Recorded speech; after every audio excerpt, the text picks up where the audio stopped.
What is going on, guys? Welcome back to the channel. You are watching Gunplay TV, and in this one we've got a quick and dirty review of a unit that I was not quite expecting to receive. Had a few emails back and forth with the OEM. They reached out to me, mentioned that they had a new light on the way, and before I knew it, there was one on my doorstep. So this is the Fenix GL22. Alright, so before we go any further, of course, I'd ask that you pause this video now, scroll down, take a look for that subscribe button, and once you found it, go ahead and give that a click for me. I do appreciate it. Without further ado, let's get straight into it. Reach for the sky. Alright guys, so like I said, this will be quick and dirty as far as the review goes. I am going to take this thing out, maybe toss it around, do a light torture test on it, and I'll roll that into the end of the video. But for now, let's take a look at the specs. Now this light is a three-way or a multi-function light. It does have a white light output, of course, as we would have implied. It has a red laser housed just underneath that white light there, that kind of circle that you see there, as well as a strobe function. So three ways of functionality with the Fenix GL22. Now that white light of course has two output settings. It's got a 750 lumen high mode and a 500 lumen low mode, okay? And so of course with that, and we've seen this with other manufacturers, pretty much all modern lights are gonna have this adjustable runtime based on the output. We've got 35 minutes at 750 lumens, and we've got 1 hour of output at 500 lumens. With the laser alone, of course, you're gonna get much better battery life. You know, all of us know from childhood, right? A tiny button cell will power a red laser for quite some time. And so with this CR123A, you're gonna get up to 1 full day, 24 hours of laser output alone. So relatively impressive. I don't know why anyone would have a laser on for that length of time, but it is a capability of the unit. Now, the throw, of course, that's kind of a hot topic right now. Candela, lumens, lux, all that good stuff. With the high mode of 750 lumens, you're gonna reach out to 180 meters. At least that is what Fenix claims. Now, on the lower 500 lumen mode, a reduced range of 140 meters. So not terrible, but at the end of the day, right, it does come down to candela, typically to determine how far that light is gonna reach out. Now, at 750 lumens, we've got 8,000 candela. So that's gonna be the max candela output for this unit. Now, of course, if you do step down to 500 lumens, you're gonna get around 5,000 candela. Again, Fenix did not send this out to me with the hopes that I would toss it around and destroy it, but they do claim that it's impact resistant to 1 meter. I've already tested that here inside the house, but like I said, we will get out and toss this thing around on the pavement and see how it holds up under some real abuse. And as far as water resistance goes, they are claiming an IP66 water resistance. Not the best. I would not recommend diving or swimming with this unit, but it will, you know, survive light splashes, maybe a quick submersion without any issue. Now, taking a look around the unit, it's a bit unorthodox in design, right? We've got this large lump here on the bottom where the laser is housed, of course, and of course you've got your white light emitter there in the front staring back at you. Now, on the sides, we've got some light texturing. They've kind of cut into the aluminum housing here a bit. You know, to me, it's not the prettiest looking light. I think that they could have done quite a bit more. Now, one thing you'll also notice here, and I always seem to notice this on products, is this text that they use. Not that the serial number is of any importance in this case, but when I see this text, this specific kind of knockoff Times New Roman looking text, I'm immediately assured and know right off the bat that this is gonna be a unit that's made in China. I don't know what it is about this text, but in China, they seem to use this quite a lot. Now, some Chinese manufacturers, such as HoloSun, will go, you know, a great distance to make sure that their branding and their text on their products is unique and specific to them.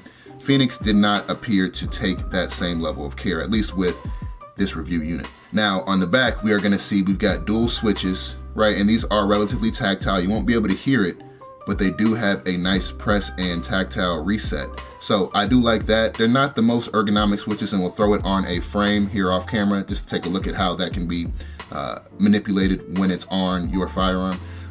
But again, they seem to do the job, and I'll go through the multi-function modes and how to switch between those red laser, white light modes. Now, with a laser, you are going to have to adjust the windage and elevation, and so they've got that here with a few included Allen set screws.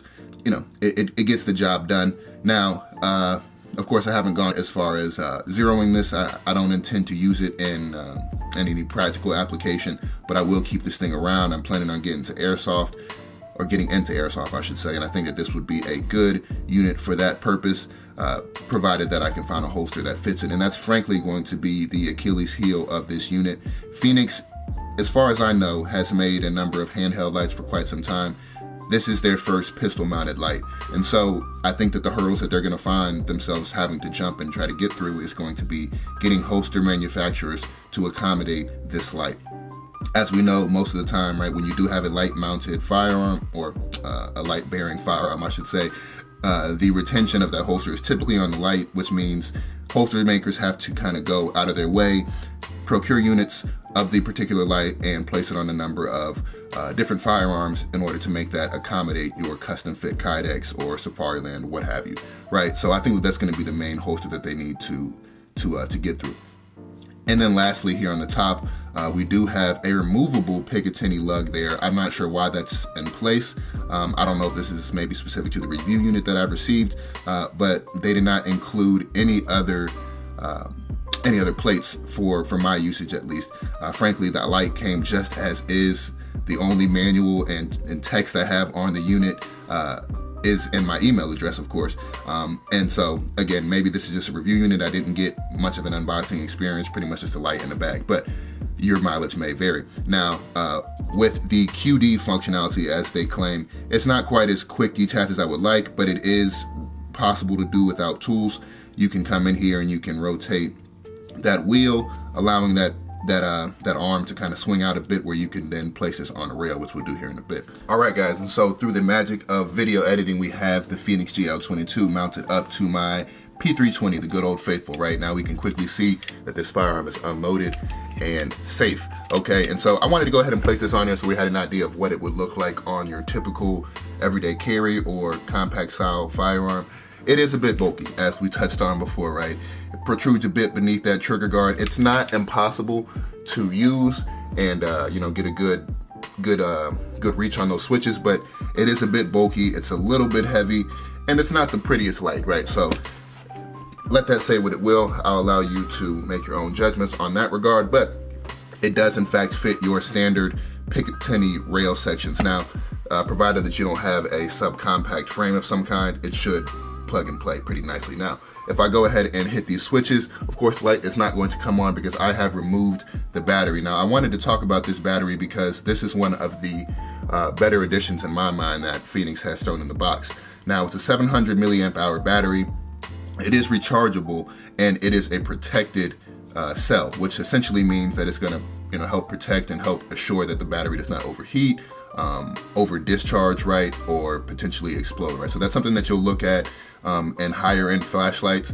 Again, I'm not super familiar with Fenix's battery tech, but again, the fact that it is protected is a plus. Now, one of the other things that I like about this, which you'll probably see here on the top, is it is micro USB rechargeable. Okay, and so you don't necessarily need to have a standalone battery charging unit.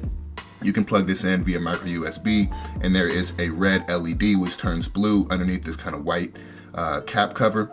And you can kind of see that shining through as it's charging. It'll be red, and once it's completed charging, it will turn blue. So I do like that. It's quick and easy, and for all intents and purposes, it's another CR123A battery, and I always like to have rechargeable. So chalk that up to a win for Fenix.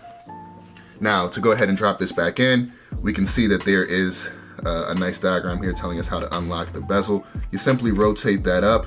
You've got your battery there, and we will place it in again, of course, with the use of that diagram there on the side, telling us that the positive end goes in first. We'll tighten this back down. All right, so we've got our light mounted, and it's powered on with that CR123A battery that Fenix included there in the box. I'm not sure if this will come through on camera, but we currently have it on white light and red laser output mode, okay? And so one quick thing, I'll show you how to actuate that strobe. If you press and hold one of the switches, you get the strobe. Now, it is a pretty quick strobe, I should say. And it does stop strobing at the release of your finger. So that frankly is, I'd say, relatively tactical. I haven't really seen it to where the strobe is kind of, momentary, if you will. I do like that. So if I decided that I would like to switch the modes on this light, I'll go ahead and show you how to do that now. Using my right finger, I'm kind of actuating the switch on this side. And what I'll do is, while pressing and holding one, you tap the other, and you'll see that you kind of jump between those modes. Now, that's not necessarily the best way of jumping between modes, probably not very tactical, because of course you have to jump between literal white light output, I should say, to get to the modes you want. So not the best, but it does work. And again, these switches are relatively tactile. They're not the best switches. They don't kind of protrude too far back into the trigger guard, but they get the job done. And, you know, it is what it is. So all in all, I mean, I think Fenix, if you're listening, you've got a potential win here on your hands. You need to maybe slim down the design, make it look a little bit more sleek. You know, we live in 2022. Weapon lights are getting better and better each day. Mod light is killing the game. Cloud defensive is getting ready to drop something. Surefire in the process of releasing turbo series of lights with extremely high candela output. So, you know, if you want to come to the table and be competitive, you gotta come with the good stuff. Okay, and so right now, I think that, you know, it's relatively it's a solid light if you don't have the funds to jump out and, you know, maybe grab something more expensive like a Surefire or a mod light. Again, it'll get the job done, but you are gonna probably have some issues in finding a holster for it.